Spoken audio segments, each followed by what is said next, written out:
Välkomna till nyheter på lätt svenska. Här kan ni träna er hörförståelse med nyheter upplästa med långsam och tydlig röst. Dessutom har ni bilder till varje nyhet som gör att ni förstår nyheterna bättre. Glöm inte att sätta på undertexter på svenska eller på ert hemspråk. Idag har vi två nyheter som nästan kan man säga hänger ihop.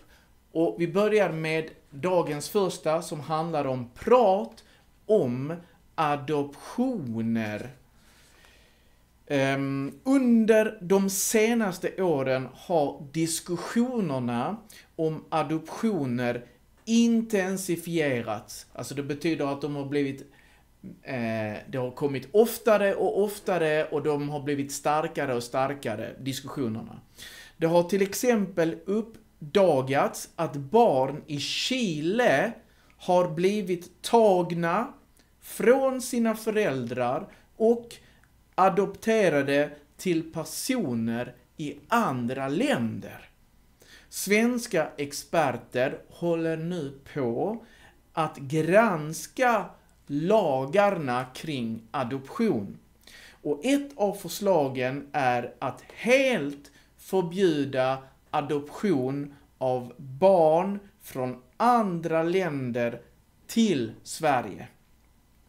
Men det är fortfarande oklart om det kommer att bli så då undersökningen inte är färdig än. Alexander Forselius som adopterades till Sverige 1994 efter att ha tillbringat nästan 4 år på barnhem i Rumänien är tacksam för sin adoption. Han anser att adoption från andra länder inte bör förbjudas utan att bättre kontroller borde införas istället. Då går vi vidare till dagens andra nyhet och det går lite hand i hand med förra. Vi pratade om adoptionsrätt. Här pratar vi om rätten till abort. Och på bilden ser ni Donald Trump och hans fru. Hon försvarar rätten till abort. Snart är det val i USA och en av de mest omdiskuterade frågorna är rätten till abort. Kristna väljare som ofta röstar på republikanerna brukar vara emot. De är motståndare alltså, mot abort. Medan demokraterna som röstar till vänster oftast är för rätten till abort. De tycker att den är bra. Donald Trump som är republikan har valt en försiktig linje i frågan för att inte göra någon sida alltför upprörd. Och riskera att förlora röster i presidentvalet. Han har sagt att varje delstat i USA bör få bestämma själv om abort. I Florida, där han bor, har han dock sagt att han skulle rösta nej till aborter.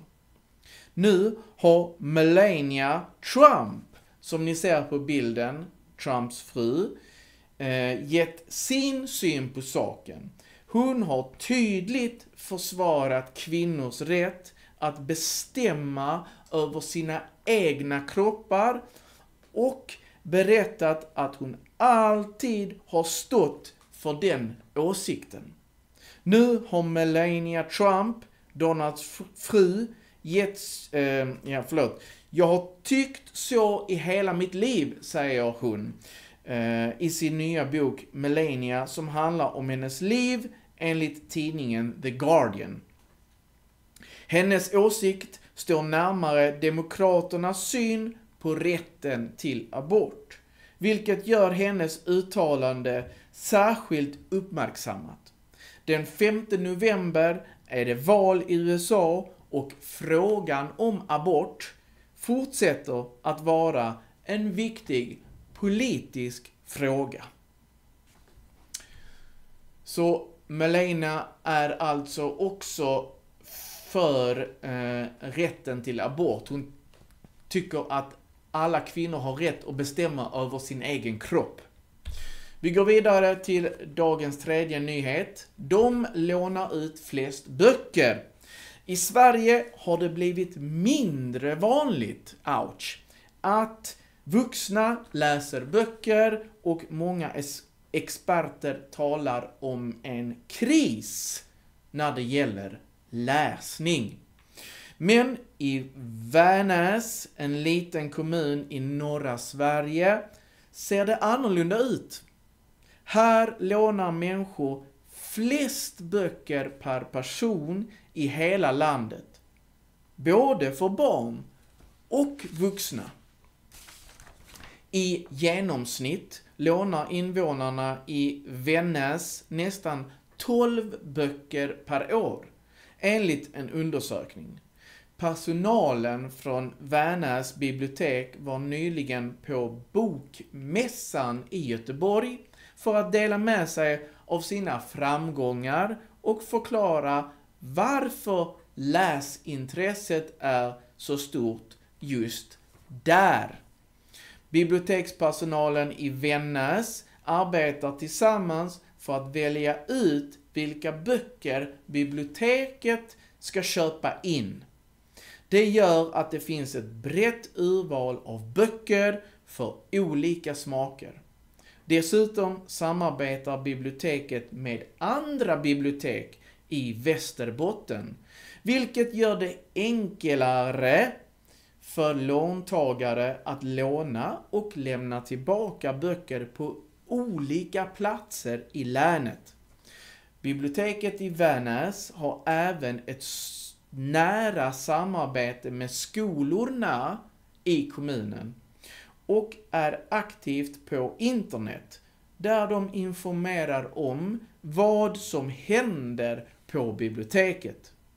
Anna-Lena Hedman, en av bibliotekarierna, berättar att de lägger stor vikt vid att skapa en trivsam miljö och göra det lätt för besökarna att hitta de böckerna som de söker. Vi har tydliga skyltar och alltid öppet på samma tider. Folk brukar säga att det är så trevligt att komma in till oss på biblioteket, säger Anna-Lena Hedman. Läser ni många böcker? Brukar ni vara på biblioteket och låna? Skriv gärna vad ni har för erfarenheter av biblioteken i Sverige och biblioteken i er kommun. Vi går vidare till dagens sista nyhet som handlar om att en man blev skjuten i en galleria. En man blev skjuten i en galleria i Kungsbacka i söndags när gallerian var öppen och full av människor. Skjutningen inträffade omkring klockan 3 och vittnen berättar om hur människor började springa, skrika och gråta efter händelsen. Polisen agerade snabbt och kunde gripa en misstänkt man kort efter skjutningen. Det är ännu oklart varför skjutningen ägde rum. Offret, en man som arbetade i en affär i gallerian, fördes till sjukhus, men information om hans skadeläge har ännu inte offentliggjorts. Efter incidenten stängde gallerian för dagen, men den har öppnats igen under måndagen med ökad polisnärvaro för att öka säkerheten. Samtidigt erbjuds stöd till de som känner sig oroliga eller behöver prata om den här händelsen.